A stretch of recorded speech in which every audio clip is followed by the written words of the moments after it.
మహబూబ్నగర్ జిల్లా జడ్చర్లలోని ప్రభుత్వ ఆసుపత్రిలో మార్చురీలో వ్యక్తి మృతదేహాన్ని కుక్కలు పీక్కుతిన్న ఘటనపై తెలంగాణ ప్రభుత్వం చర్యలు చేపట్టింది. ఆసుపత్రి సూపరింటెండెంట్ సహా నలుగురిని సస్పెండ్ చేసింది. జడ్చర్లలోని ప్రభుత్వ ఆసుపత్రిని రాష్ట్ర వైద్య విధాన పరిషత్ కమిషనర్ అజయ్ కుమార్ పరిశీలించారు. మృతదేహాన్ని కుక్కలు పీక్కుతిన్న ఘటనపై ఆయన విచారణ చేపట్టారు. అనంతరం superintendent Chandrakala, RMO Harinath, duty doctor ఎంఎస్ఓపై సస్పెన్షన్ వేటు వేశారు.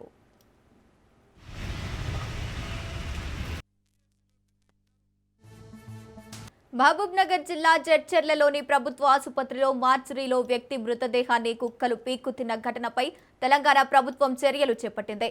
ఆసుపత్రి సూపరింటెండెంట్ సహా నలుగురిని సస్పెండ్ చేసింది. జడ్చర్లలోని ప్రభుత్వ ఆసుపత్రిని రాష్ట్ర వైద్య విధాన పరిషత్ కమిషనర్ అజయ్ కుమార్ పరిశీలించారు. మృతదేహాన్ని కుక్కలు పీక్కుతిన్న ఘటనపై ఆయన విచారణ చేపట్టారు. అనంతరం superintendent Chandrakala, RMO Harinath, duty doctor ఎంఎస్ఓపై సస్పెన్షన్ వేటు వేశారు. రైట్, ఇదే అంశానికి సంబంధించి పూర్తి డీటెయిల్స్ మా ప్రతినిధి సాగర్ అందిస్తారు. సాగర్. రైట్ గంగోత్రి, జడ్చర్ల పట్టణంలో మానవత్వం తలదించుకునే ఘటన అయితే ఒకసారిగా వెలుగులోకి వచ్చింది. అయితే ప్రభుత్వ ఆసుపత్రిలో మృతదేహానికి కనీస గౌరవం లేకపోవడం రాష్ట్ర వ్యాప్తంగా చర్చనీయాంశంగా మారిందని చెప్పుకోవచ్చు. ఎందుకంటే బాధిత కుటుంబం ఓవైపు ఆవేదనలో ఉండగానే ఆసుపత్రి నిర్వాహకం బయటపడడం ఇటు తీవ్ర ఆగ్రహానికి అయితే దారితీస్తుంది.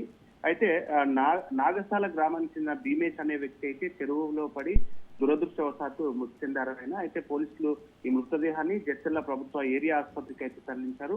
అయితే మార్చరీ వద్ద సరైన భద్రతా ఏర్పాట్లు లేకపోవడం, తర్వాత గది సరిగ్గా మూసివేయకపోవడం వల్ల మృతదేహాన్ని పూర్తిగా కుక్కలు పీకుతున్న దృశ్యాలంతా కూడా బయటకు రావడం ఒకసారిగా కూడా రాష్ట్ర వ్యాప్తంగా కలిసివేసిన విషయం తెలిసిందే. అయితే ఇదంతా కూడా ఆసుపత్రి సిబ్బంది నిర్లక్ష్యం ఎంత తీవ్రంగా ఉందో అంటూ కూడా ఈ ఘటనపై పూర్తిగా ఇటు ఉమ్మడి మహబూబ్నగర్ జిల్లా వ్యాప్తంగా ఇటు రాష్ట్ర వ్యాప్తంగా కూడా చర్చనీయాంశంగా కూడా మారింది. ఈ వ్యవహారంపై ఇప్పటికే రాష్ట్ర వైద్య ఆరోగ్య శాఖ కమిషనర్ డాక్టర్ అజయ్ కుమార్ కూడా తక్షణమే స్పందించినట్టుగా కూడా తెలుస్తుంది. ఇటు ఆసుపత్రి సూపరింటెండెంట్ డాక్టర్ చంద్రకళ, తర్వాత ఆర్ఎంఓ మరిద్దరి డ్యూటీ డాక్టర్లను సస్పెండ్ చేసినట్టు కూడా ఆయన వెల్లడించినట్లు కూడా తెలుస్తుంది. పూర్తిగా ఈ మార్చరీ నిర్వహణలో తీవ్రమైన లోపాలు ఉన్నాయంటూ కూడా ఇప్పటికే కొత్త గది నిర్మించినా కూడా మార్చరీ భవనాన్ని వినియోగం చేయకపోవడం వల్లనే ఇదంతా జరిగిందంటూ కూడా అక్కడున్న బీఆర్ఎస్ లీడర్లు కూడా మండిపడ్డారు. అధికారుల హాస్పిటల్ కి సంబంధించిన అధికారులు పూర్తిగా విఫలమయ్యారని కూడా వాళ్ళు చెప్పుకొచ్చిన పరిస్థితి కనిపిస్తుంది.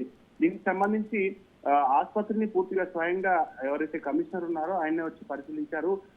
ఈ ఘటనలు పునరావృతం కాకుండా కూడా చర్యలు తీసుకుంటామని కూడా అక్కడున్న కుటుంబ సభ్యులకు తర్వాత పూర్తిగా హామీ ఇచ్చినట్టుగా తెలుస్తుంది. అయితే దీనికి సంబంధించి ఇప్పటికే బీఆర్ఎస్ మాజీ వైద్య శాఖ మంత్రి లక్ష్మారెడ్డి కూడా ఘాటుగా స్పందించినట్టుగా ఒకటి తెలుస్తుంది.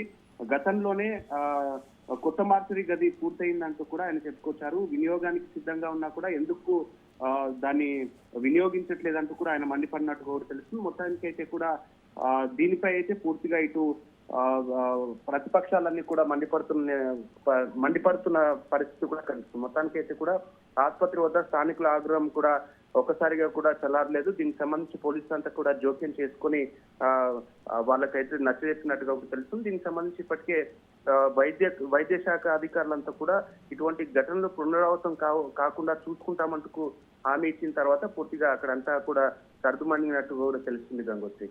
Right, thank you Sagar. ఈ హాస్పిటల్లో భీమేశ్వర్ అనేటువంటి 30 years మేల్ని డ్రౌనింగ్ అంటే నీళ్ళలో మునిగి చనిపోవడం వల్ల హాస్పిటల్కి నిన్న 2/3/26 రోజున 5 గంటలకు తీసుకురావడం జరిగింది. వాళ్ళు ఏదైతే పోస్ట్మార్టం చేయడానికి కావాల్సిన పంచనామాన్ని కూడా డాక్టర్ 5 o'clock అందజేయడం జరిగింది. అయితే చేసే ముందు 5 to 5:30 మధ్య లోపల కొన్ని డాగ్స్ లోపలికి ఎంటర్ అయ్యి డెడ్ బాడీని తినేసి అనేది మన మీడియాలో సోషల్ మీడియాలో వస్తుంది. వీడియోతో సహా పెట్టారు. దానికి డెఫినెట్గా మేము చింతిస్తున్నాం. దాన్ని అటు ఇంకోసారి జరగకుండా దాని మీద చర్యలు తీసుకోవడానికి భాగంగా అడ్మినిస్ట్రేషన్లో ఎవరెవరైతే ఇన్వాల్వ్ అందరినీ కూడా చర్యలు తీసుకుని ఇమీడియట్గా ఆల్టర్నేట్ అరేంజ్మెంట్ చేస్తాం. అంటే ఎటువంటి చర్యలు తీసుకుంటారు సార్? వాళ్ళకి సస్పెన్షన్ చేస్తాం.